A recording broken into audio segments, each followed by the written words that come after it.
के खून में गर्दिश करेगा और हराम जिसके लुत्फे में मिल जाएगा, अब उस औलाद से आप नेकी की उम्मीद नहीं कर सकते। गौसे पाक की मां 18 पारों की हाफिजा थी। जब गौसे पाक शिकम में थे तो पढ़ा करती थी। गौसे पाक को याद हो गया? आप बताएं मुझे। आज आप अपने छोटे बच्चों को गौर कीजिएगा, आप नमाज के लिए कहिए नहीं जाएंगे, आप उनसे अच्छी बात के लिए कहिए नहीं अमल करेंगे। आप 2 साल का बच्चा हो, 1.5 साल का बच्चा हो, उसे टीवी के सामने बैठा दीजिए, टीवी देखने लगता है बैठ के। क्यों देखने लगता है जानते? वजह यह है कि पहले जब माए हमल से होती थी, तो जब वो हमल से होती थी तो कसरत से तिलावत करती थी, कसरत से जिक्र करती थी, नमाज पढ़ती थी।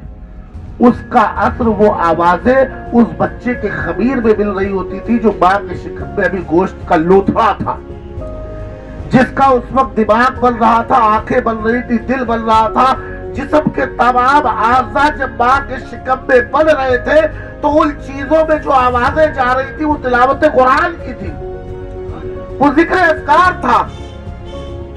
और आज की माए जब औलाद शिकम में होती है तो कुछ आजकल तो कहती है हमको डॉक्टर ने एकदम काम करने से मना किया हुआ है, एकदम बेड रेस्ट कह दिया। तो बेड रेस्ट कैसे गुजरेगा? अब बेड रेस्ट जाहिर सी बात है तिलावत तो करेगी नहीं, बेड पे बैठ के तस्बीह लेके तो बैठेगी नहीं, क्या करेगी? पहले का जमाना था तो टीवी देखा करती थी, अब जमाना है तो मोबाइल में गाने और तमाम ये जो रील्स वगैरह चल गई है, इसमें टाइम पास करता है इंसान। क्या है? लाव लघुई तो है। अब ये आवाजें आपके कान के जरिए आपके औलाद के खमीर में मिल रही है। अब ऐसी औलाद जब दुनिया में आएगी तो उससे आप क्या उम्मीद कर सकते हैं, जिसके अंदर आपने शैतानियत जिसके खमीर में मिला दी? आप क्या उम्मीद करते हैं कि वो दीन की राह पे चलेगा? अब वो बड़ा नेक बन के आगे आएगा? अब वो आपके साथ बड़ा सिला रहमी करेगा? नहीं। अब आपको बताऊं कि मां की कोख से ही बच्चे की तरबियत शुरू हो जाती है। अब मैं आज के जमाने में बता दूं, क्योंकि आज के वक्त में इंसान ऐसा है ना, जब तक उसको दुनियावी चीजें ना बताओ उसके बाद समझ में नहीं आती, उसे सब कुछ हाइपोथेटिकल लगता है, काल्पनिक लगता है। आपका जीएसपीएम मेडिकल कॉलेज कानपुर में अभी कोरोना से पहले या कोरोना के बाद में एक वहां पे प्रोग्राम स्टार्ट हुआ था, इजराइल को कॉपी करते हुए। गर्भ संस्कार क्या हुआ था शुरू? गर्भ बोलते हैं जब औरत हामिला होती है, और संस्कार मतलब बच्चे को तभी से आदतें सिखाना, उसकी तरबियत। संस्कार किसे बोलते हैं? तरबियत को। तो जब बच्चा मां की शिकम में है उसी वक्त बच्चे की तरबियत कैसे की जाती है, और जीएसवीएम में बाकायदा प्रैक्टिकली ये हुआ। हर मजहब की उन्होंने हामिला औरतों को बुलाया, डेली बुलाते थे 3-4 घंटे के लिए, और हर मजहब की औरत को उसके मजहब के मुताबिक चीजों को सुनाया जाता था। मुस्लिम औरत है तो उसे कुरान की तिलावत सुनाई जा रही, हिंदू औरत है तो उसे तमाम मंत्र और तमाम जो मंत्र होते हैं उनका जाप कराया जा रहा है, क्रिश्चियन है उसको उसके हिसाब से, सिख है उसको उसके हिसाब से। तो 9 महीने जब ये प्रोसेस किया गया और जब वो बच्चे पैदा हुए तो जानते रिजल्ट क्या आया? मैंने खुद अमर उजाला और दैनिक जागरण में पढ़ा, न्यूज़पेपर से ही पता चला, वहां मेरा जाना नहीं था, न्यूज़पेपर में न्यूज थी। तो उसमें लिखा हुआ था कि ये जो बच्चे गर्भ संस्कार, यानी जिन बच्चों को मां की कोख में तरबियत दी गई, ये बच्चे उन बच्चों के मुकाबले में बड़े खामोश थे, यानी बड़े डिसेंट थे, बड़े ही ज्यादा सुलझे हुए थे, इनके अंदर ज्यादा चिल्लाना रोना, यानी कि बड़ी ही सलाहियत वाले थे। आजकल तो क्या है, लही टीवी लाट गाना देख रही तो चुगली फोन पे कर रही, झूठ गीबत लगा रही है एक दूसरे को, फ्री है, खाली दिमाग शैतान का है। अब वो गीबत जो हराम काम है आप जब कर रही, औलाद आपके शिकम में परवरिश पा रही।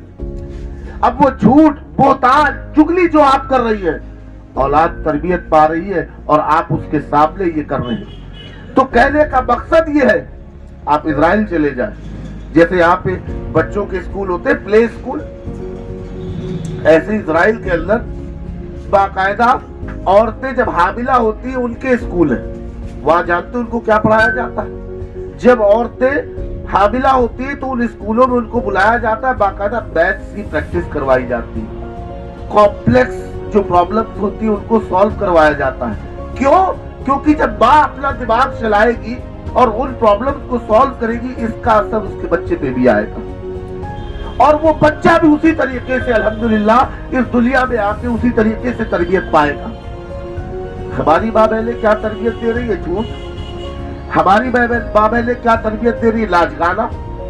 ہماری ماں بہنیں کیا تربیت دے رہی ہے؟ چغلی, لاج گانے. یہ ہم اپنی اولادوں کو تربیت میں دے رہے ہیں اپنی ماں کی کوکھ میں. تو یاد رکھو, معاشرہ تبھی تبدیل ہوتا ہے جب آپ کی نوجوان نسل تبدیل ہوتی ہے. اگر نوجوان نسل تباہ ہے تو سمجھ لیجیے بوڑھے تو کچھ دن بعد اس دنیا سے رخصت ہو جائے. اب یہ جو آئے گی آگے, یہ اپنی اولادوں کی تربیت نہیں کر پائے گی کیونکہ یہ خود بھٹکے ہوئے ہیں. اگر ہمیں تبدیلی معاشرے میں لانی ہے تو میں آپ کو بتاؤں, میں عموماً میرا جو کہا جائے کہ فرینڈ سرکل کہتے یا میرے اثر میں جو نوجوان ہیں ان کی عمر بہت زیادہ 10 سال کے بچوں سے لے کے 28-30 سال کا ہی گروپ ہے. یہی نوجوان ہے جو میرے ٹچ میں, مطلب ایک بڑی تعداد میں. وجہ کیا ہے؟ وجہ یہ ہے کہ میں جانتا ہوں کہ جب انسان میرڈ ہو جاتا ہے, ایک تو بہت طریقے سے پوری تربیت پا چکا ہوتا ہے, اب میرڈ ہو جانے کے بعد کیا ہوتا ہے اس کے ساتھ, اس کے اوپر بہت ساری ذمہ داریاں آ جاتی ہیں. کیونکہ بچپن سے ایک دین کا اس کو ماحول نہیں ملتا تو اس کا جو یقین اللہ کی ذات پہ ہوتا ہے اتنا مضبوط ہوتا نہیں. تو اس کو آپ لاکھ بلائیے, وہ اپنی دنیاوی چیزوں میں بہت زیادہ پھنسا ہوتا ہے. لیکن یہ جو اسٹوڈنٹ ہوتا ہے 12, 13, 14, 15, 16, 17 سال کا, اس کے اوپر اتنا بھی لوڈ نہیں ہوتا نہ دنیا کا, اور یہ اس وقت فری ہوتا ہے. اب جب اس وقت آپ اس کی تربیت کریں, جیسے آپ بٹو کو کچھ بھی سکھانا چاہتے ہیں, کب لے کے آتے ہیں؟ جب وہ چھوٹا ہوتا ہے, تب آپ اس کو جیسا اس کے مائنڈ سیٹ کو بنا دیں گے وہ اسی طریقے سے چلنے لگے گا. تو ہمیں آپ کو بھی بچے کو بچپن سے اس کو تربیت دینا. آج کی تربیت پتہ ہے کیا ہے؟ بیٹا بیٹھا ہوا ہے, والد فون میں گھر میں بیٹھ کے کہتے میں الہ آباد میں ہوں. یاد رکھیے آپ کی اولاد کے لیے آپ ہمیشہ رول ماڈل ہوتے ہیں. وہ آپ ہی سے سیکھتی ہے کیونکہ آپ ہی کے پاس سب, آپ ہی اس کے لیے سب کچھ ہوتے ہیں, کیونکہ ابھی باہر کی دنیا کو نہیں جانتی, وہ گھر ہی میں رہتی. جو کچھ آپ کو وہ کرتی دیکھے گی آپ کی اولاد ویسے ہی ہو بہو وہ کرنا شروع کرے گی. آپ نے گھر میں بیٹھے بیٹھے کسی نے آواز لگائی, آپ نے بچے سے کہا جاؤ کہہ دو پاپا نہیں ہے, تو بچے کو جانتے آپ نے کیا لیسن دیا, کیا اس کو آپ نے سکھایا کہ یہ بات درست ہے, کیونکہ میرے جو آئیڈیل ہے وہ گھر کے اندر ہوتے ہوئے بھی باہر کیا کہلواتے کہ نہیں ہے, مطلب یہ غلط بات نہیں ہے. جب وہ آپ گھر میں جا کے گالی گلوچ کرتے, اللہ ماشاء اللہ کوئی اگر ایسا کرتا ہو, lower section of the society میں زیادہ ہے, مڈل کلاس کی بات کریں, اپر کلاس کی بات کریں, وہاں اتنا زیادہ نہیں.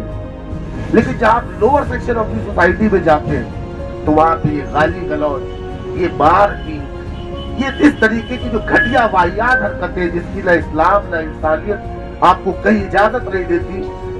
کہیں پہ تو ایسا ہوتا ہے کہ والد ماں کو مارتے ہیں, بچوں کو بہت بڑا اس کا شوق ہوتا ہے. آپ کو بتا دیں, آپ اگر چائلڈ سائیکولوجی پڑھیں گے, چائلڈ پیڈاگوجی کو اگر آپ پڑھیں گے, تب آپ کو پتا چلے گا کہ آپ ایک بچے کو جو یہ ڈراتے ہیں نا کہ بھوت آ رہا ہے, یہ بھی آپ اس کو سائیکولوجیکلی اور مینٹلی اور زندگی میں اس کو آپ بزدل بناتے ہوئے ڈراتے. بچے کو ہمیشہ کسی چیز سے ڈرانا نہیں چاہیے. کبھی بابا آئے گا تم کو لے جائے گا, یا بھوت آ رہا ہے بھی تم کو لے جائے گا. یہ ساری چیزیں جو ہم کرتے ہیں یہ بچے کو بچپن سے ہی اس کے اندر ڈر اور خوف پیدا کرنا شروع کر دیتے ہیں. بچے کے اندر ڈر خوف ہونا چاہیے آپ کا, ہائپوتھیٹیکل چیز کا نہیں, اور آپ کی بھی مار کا نہیں. میں آپ کو بتاؤں, ایز اے ٹیچر میں نے کئی قسم کی ٹیچنگ کی ہے. میں جب فارما میں تھا تب بھی وہاں پہ مارکیٹنگ مینیجر تھا, تو جتنے بھی لوگ تھے تو ان کو ٹریننگ دینا. دین پھر اس کے بعد میں نے اسکول جوائن کیا تو وہاں بھی 8-10 مہینے +2 لیول کے بچوں کو پڑھایا. اب میرا اپنا مدرسہ ہے, میں وہاں بچوں کو پڑھاتا ہوں. میں نے جو سیکھا اپنی ٹیچنگ میں, آج کے 1 سال پہلے تک میرا یہ ماننا تھا کہ بچہ 2 چیزوں سے پڑھتا ہے, بتائیے, شوق سے اور خوف سے. خوف سے نہیں پڑھتا. ये आज मैं आपको बता दे रहा हूं, मान लीजिएगा।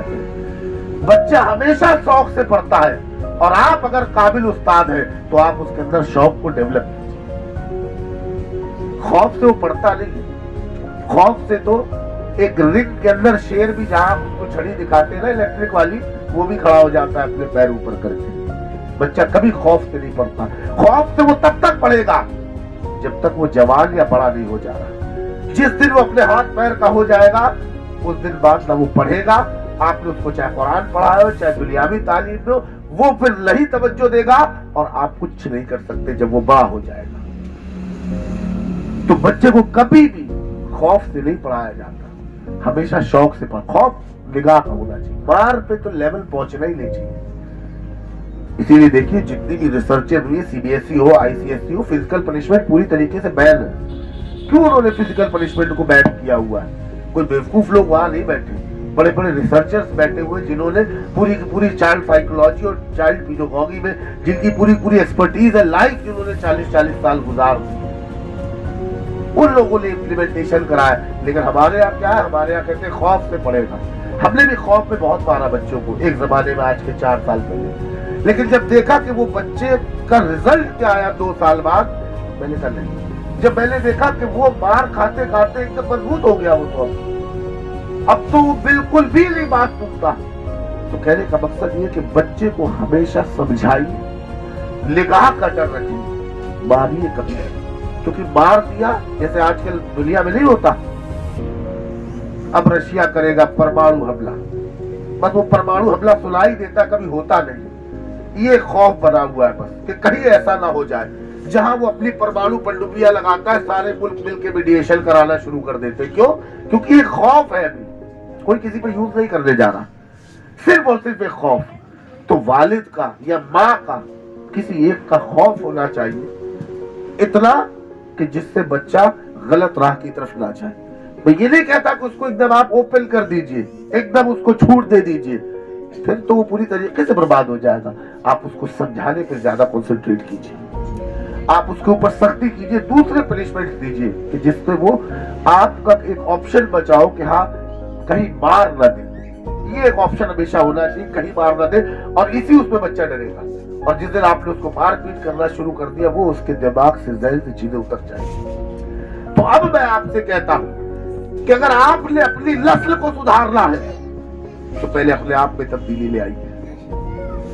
अगर माँ चाहती है कि मेरी बेटी बड़ी पर्देदार हो, बड़ा दीन में आगे हो, दुनिया में आगे हो, नमाजी हो, गलत कामों में ना जाए, गलत लाइन को ना इख्तियार करे, तो माँ को पहले राइट ट्रैक पे चल के उसको बचपन से तरबियत देनी पड़ेगी। माँ को पहले सुबह फजर में नमाज पढ़नी होगी, तिलावत करनी होगी, तब वो बच्ची जब बचपन से देखेगी तब जाके वो भी उसी ट्रैक को लेगी।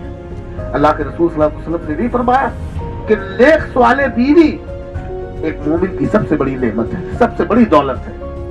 अल्लाह के रसूल सल्लल्लाहु अलैहि वसल्लम ने नहीं फरमाया कि निकाह खूबसूरती के बाइस किया जाता है, निकाह माल दौलत के बाइस किया जाता है, खानदानी तो सर्फ की वजह से किया जाता है, लेकिन तुम किसको इख्तियार करना? हुजूर पाक सल्लल्लाहु अलैहि वसल्लम ने फरमाया कि काली चपटी बांधी हो, नेक और परहेजगार हो, नेक और परहेजगार हो तो बेहतर है। क्यों? क्योंकि हो सकता है खूबसूरत से तुम करो तो उसका हुस्न तुम्हें तबाह कर दे, हो सकता है बड़ा माल दौलत की वजह से करो उसका माल तुम्हें तबाह कर दे, हो सकता है बड़ा खानदान देख के करो उसके खानदान वाले तुम्हें तबाह कर दे। लेकिन अगर नेक सवाले हैं तो वो तुम्हारे पीठ पीछे तुम्हारी औलाद की भी हिफाजत करेगी, तुम्हारे माल की भी हिफाजत करेगी, और तुम्हारी इज्जत और आबरू की भी हिफाजत करेगी। तो प्यारे मुसलमानों, औलाद की तरबियत करने के लिए और एक स्टेप आगे जाता हूं। एक बाप का फर्ज अपनी औलाद के लिए है कि उसके लिए नेक मां तलाश करके जाए। समझ गए? निकाह का मकसद ही यही है कि दुनिया में अच्छी नेक सवाले, हमारे बाद नेक सवाले लोग इस दुनिया में आए। निकाह का मकसद ये होता है। लेकिन हम आज क्या करते हैं? आज निकाह करने में बाप कैसा है कोई मतलब नहीं, भाई कैसा है, माँ कैसी कोई मतलब नहीं। हमें तो लड़की अपने घर लानी है जिसने 20 साल जहां परवरिश ली है, जिस माहौल में वो माहौल उसके अंदर होगा। और याद रखिए हमेशा کہ جب بھی کبھی آپ اپنی بیٹے کے لیے بہو لینے کہیں جائے دیکھنے یا اپنی بیٹی کے لیے داماد دیکھنے جائیں تو اب لڑکے لڑکی کی سیرت تو ہم آپ نہیں جان سکتے نا، ان کی کیا سیرت ہے، کیا عادتیں ہیں. تو فرمایا گیا کہ لڑکی کو اگر دیکھنا ہے تو لڑکی کی ماں کی سیرت کو دیکھنا، اور لڑکے کے بارے میں دیکھنا ہو تو لڑکے کے باپ اور بھائیوں کو دیکھنا. اگر وہ نیک سوالے اچھے ہوں گے تو 99% چانس ہے کہ لڑکا بھی اچھا ہوگا. اگر وہ لڑکی کی ماں نیک سوالے ہوگی تو 99% چانسز ہے کہ وہ لڑکی بھی درست ہوگی. اور ہم لوگ کیا کہتے ہیں، بھائی کیا ہے جیل میں ہے، کس لیے بند ہے، وہ چوری میں پکڑا گیا. باپ کیا ہے، وہ بھی 2 نمبر کا کام کرتے، وہ بھی گنڈے ہیں. ارے ہمیں کیا مطلب ہے؟ یہ اللہ کے رسول صلی اللہ علیہ وسلم نے فرمایا کہ اولاد پہ ماموں اور نانا کا بھی اثر آتا ہے. آپ یہ نہ سوچیے کہ تربیت ایک بہت چھوٹا سا ایک ٹاپک نہیں ہے کہ ہم بچے کو نماز کے لیے کہنے لگے، ہم بچے کو بری بات سے روکنے لگے. یہ بہت پہلے پروسیس شروع ہوتا ہے. یہ تب شروع ہوتا ہے جب آپ اپنے لیے ایک شریک ہاتھ ڈھونڈنے جاتے ہیں، اور یہ تب شروع ہوتا ہے کہ جب آپ کی بیوی حمل سے ہوتی ہے. لیکن ہم آپ کہاں سے تربیت شروع کرتے ہیں؟ جب چھوٹا ہوتا ہے تب بھی کچھ نہیں کہتے، ابھی تو بچہ ہے، بڑا ہوگا سمجھ جائے گا. اور جب وہ پوری طریقے سے پک جاتا ہے، جیسے اینٹ نہیں پک جاتی ہے، پھر اس کے بعد ہم اس کو سوچتے ہیں کہ اس کو ہم درست کر لیں. تو پیارے مسلمانوں یاد رکھو، اگر اپنے حالات کو تبدیل کرنا ہے، اگر معاشرے میں تبدیلی لانی ہے تو پہلی تبدیلی ہمیں خود بننا پڑے گا. اگر ہم اپنی اولاد کو نیک سوالے چاہتے تو ہمیں نیک سوالے بننا پڑے گا. کوئی شخص شراب پیتا رہے پوری زندگی اور اپنے بیٹے کو شراب سے ایک دم دور رکھے اور سوچے کہ نہیں میں اس کو شراب سے بچا لوں گا، تو ایسا ممکن نہیں ہے. تو پیارے مسلمانوں، میں اب طویل گفتگو کے ارادے میں نہیں ہوں، کیونکہ مولانا شبیر صاحب پہلے ہی ایک بہترین خطاب فرما کے آپ کے بیچ میں جا چکے ہیں. لیکن ہاں جن چیزوں کو وہ کہہ رہے ہیں تو اس میں ایک کڑی اور آپ کو بتاؤں گا کہ جب اولاد نیک ہوگی، سوالے ہوگی، دین کو جانتی ہوگی. ہر انسان اولاد کی طلب کیوں کرتا ہے؟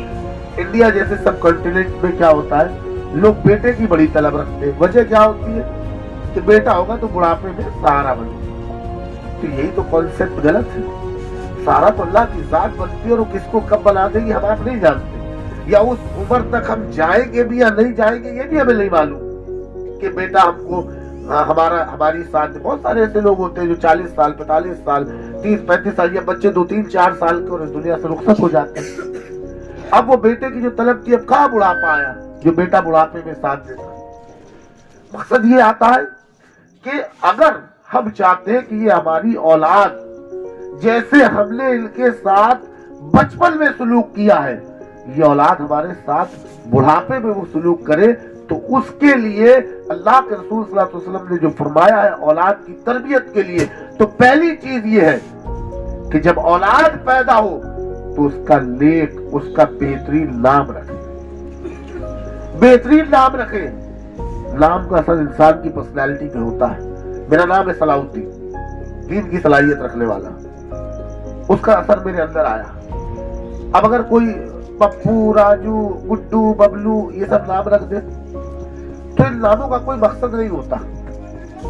انسان جس نام سے پکارا جاتا ہے وہ کیفیتیں اس کے اندر پیدا ہونا شروع ہو جاتی ہیں. تو ماں باپ کے فرض میں یہ فرض نہیں ہے کہ اس کے لیے کروڑوں روپے جمع کر دوں، لاکھوں کا پلاٹ بنا کے کھڑا کر دوں، کروڑوں کی شادی کر دوں، گاڑیوں پہ گاڑیاں سب کو دے دوں، سب کو کاروبار دے دوں. یہ نہیں ہے اولاد کی تربیت. نہیں، سنیے، پہلا ماں باپ کا فرض ہے کہ اپنی اولاد کا بہترین نام رکھے اور اس نام سے پکارے. یہ نہیں لیشا نام تھا تو لیسو، ارشد نام تھا تو ارشو. یہ بھی آج کل ٹرینڈ بہت چلا ہوا ہے، شارٹ نیم ارشو. ارشو کا کوئی معنی نہیں ہوتا. ارشد نام ہے، ارشد بلائیے. مشاہد نام ہے تو مشو. مشو کچھ نہیں ہوتا، مشاہد کہیے. تو یہ جو ہم نے یہ جو دوسرے لوگوں کو دیکھ کے ٹرینڈ شروع کیا ہے نا، اس سے تباہی اور بربادی. اللہ کے نبی صلی اللہ علیہ وسلم نے فرمایا ایک دوسرے کو بہترین نام سے پکارا کرو. اور ہم لوگ کیا کرتے ہیں؟ راجو، गुड्डू, बबलू, पप्पू इस तरीके के नाम रख देते हैं। तो ऐसे नाम नहीं रखने चाहिए। अपनी औलाद का, माँ बाप का पहला फर्ज है औलाद के पैदा होने के बाद कि उसका बेहतरीन नाम रखे, पहली चीज। दूसरी चीज ये, उसको हलाल लुकमा खिलाए, हराम ना खिलाए, क्योंकि जब हराम जाता है और उससे जो खून बनता है तो फिर वो इंसान हराम काम नहीं करता है। और जब हलाल जाता है तो फिर जो उसके अंदर ताकत आती है उससे वो नेकी की तरफ बढ़ता है और भलाइयों की तरफ बढ़ता है। तो दूसरा काम है उसको हलाल लुकमा खिलाना। तीसरी चीज ये है उसको इल्म सिखाना, इल्म दीन सिखाना और इल्म दुनिया भी सिखाना, क्योंकि इल्म दुनिया सीख के वो दुनिया के मुताबिक आगे चलना सीखेगा। इल्म दीन से वो आखिरत में आगे चलेगा और दुनिया में भी आगे चलेगा। तो आप उसको इल्म सिखाइए, ये तीसरी चीज हो गई। अब चौथी चीज क्या है, अब उसको इल्म दीन सिखा दिया, इल्म दुनिया सिखा दी, अब उसका निकाह कर दे। इतना कर दिया, आपने माँ बाप होने का, एक बेहतरीन माँ बाप होने का फर्ज अदा कर दिया। आपने करोड़ों की शादी की, आपने लाखों का उसे कोर्स कराया, आपने करोड़ों का उसे बिजनेस कराया, उसके लिए प्लॉट और मकान बना के दे दिया। ये कहीं भी नहीं। ये काम आपको पहले करने, उसके बाद अपनी औलाद को अपने पीछे फकीर या बेयार और मददगार ना छोड़े। अपनी औलाद के लिए कुछ ना कुछ छोड़ के जाए। लेकिन ये सेकेंडरी चीज है। अगर मैं प्राइमरी चीज की पहली बात करूं तो प्राइमरी चीज ये है कि सबसे पहले उसका बेहतरीन नाम रखो, उसको पूरी जिंदगी हलाल खिलाओ, उसको इल्म दुनिया इल्म दीन सिखाओ, उसका निकाह कर दो। आप एक बेहतरीन वालिद है, आप एक बेहतरीन एक वालिदा है। ये नहीं कर पाए तो फिर मुआशरे में अच्छे लोग नहीं आएंगे। फिर ये औलाद, क्योंकि इसे पता ही नहीं होगा कि माँ के कदमों के नीचे जन्नत है, इसे पता ही नहीं होगा कि एक बार माँ को मुस्कुरा के देखना एक हज्जे मकबूल का सवाब अता फरमाता है। इसे पता ही नहीं होगा कि अगर मैंने अपने माँ बाप, अगर मेरे माँ बाप मुझसे राजी नहीं तो कल कयामत के दिन मेरे रोजा नमाज तमाम चीजें मेरे मुंह पे मार दी जाएगी।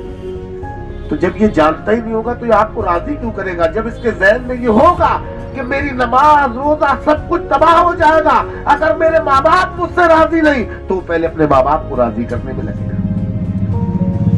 वो जानता होगा कि नमाज पढ़ी, रोजा रखा, खूब बयान किए, तकरीर किया और माँ बाप से उफ कर दिया, तो सारा जितनी नमाजें पढ़ी, जब उसको ये पता होगा तब वो आपके सामने गुलामों की तरह गर्दन झुका के खड़ा होगा।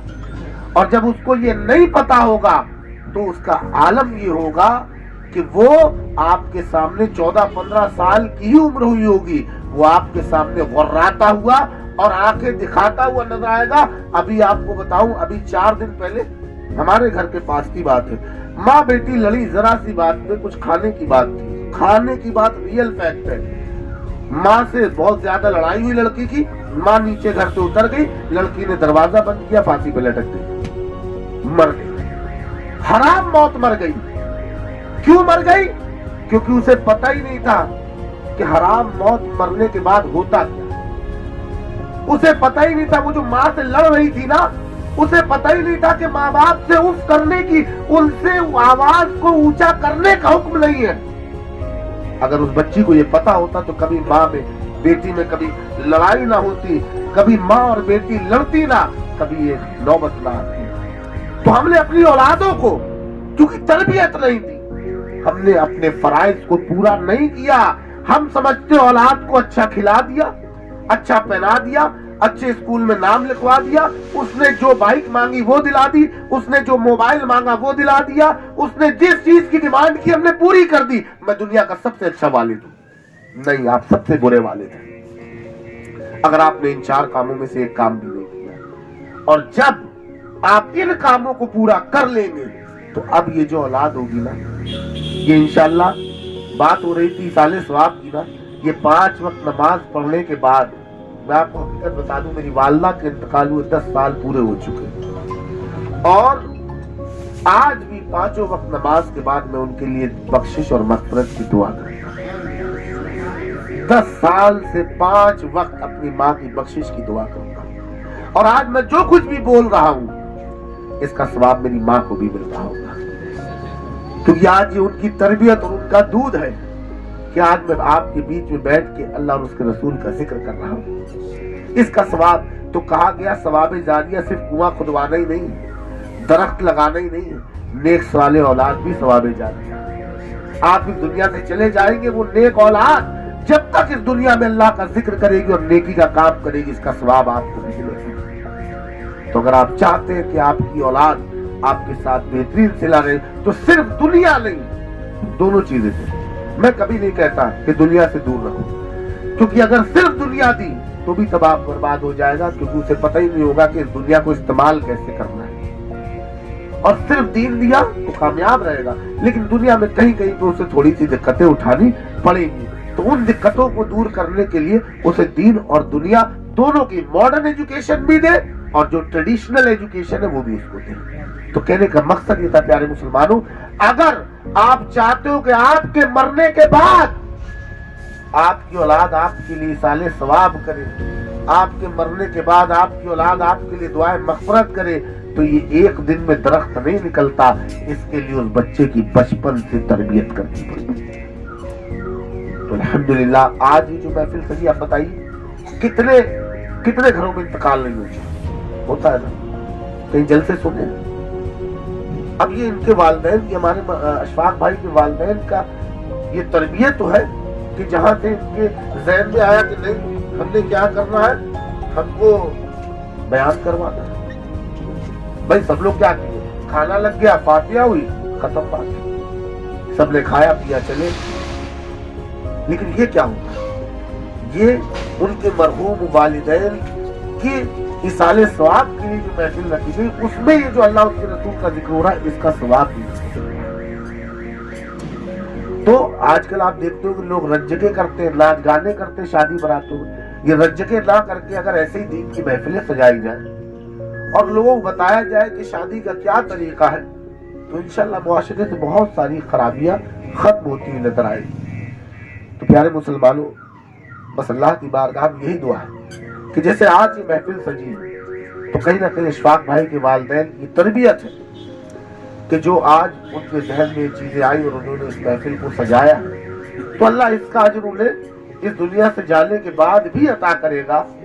ہم آپ بھی اپنی اولاد کو ایسا بنائے کہ وہ ہمارے جانے کے بعد ہمارے لیے کم سے کم ایصال ثواب، ہمارے لیے دعائیں مغفرت کرتے رہیں. اللہ کے رسول صلی اللہ علیہ وسلم نے فرمایا کہ کچھ لوگ ایسے ہوں گے قیامت کے دن جو گناہوں کے ساتھ اپنی قبروں میں جائیں گے، لیکن جب قبروں سے اٹھیں گے تو گناہوں سے پاک ہو چکے ہوں گے، مغفور ہو چکے ہوں گے، ان کی مغفرت ہو چکی ہوگی. صحابہ نے پوچھا یا رسول اللہ صلی اللہ علیہ وسلم، قبر میں گناہوں کے ساتھ جائیں گے اور قبر سے نکلیں گے تو گناہوں سے کیسے پاک ہو جائیں گے؟ فرمایا اس لیے کیونکہ جب وہ دنیا سے گئے ہوں گے تو اپنے پیچھے ایسی اولادیں چھوڑ گئے ہوں گے جو ان کے لیے دعائیں مغفرت کرتی ہیں. اپنے ماں باپ کے لیے روز صبح نکلے، میں کہہ رہا ہوں 5 روپے جیب سے نکالا، کسی غریب کو ایسے دیا اور بس نیت کر لیا کہ میں اپنے والدین کی طرف سے صدقہ کر رہا ہوں، اس کا ثواب ان کو ملے گا.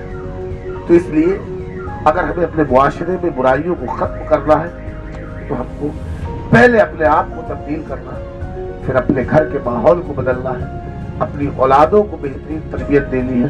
انشاءاللہ اپنے آپ ہماری دنیا اور آخرت سمجھ جائے گی. ورنہ وہ بیٹا آج ہندوستان میں کتنے اولڈ ایج ہومز کھل رہے ہیں تو لوگ کروڑوں کما رہے ہیں. اولڈ ایج ہوم یعنی کہ وردھاشرم، جہاں پہ بوڑھے لوگوں کو رکھا جاتا ہے. کیوں؟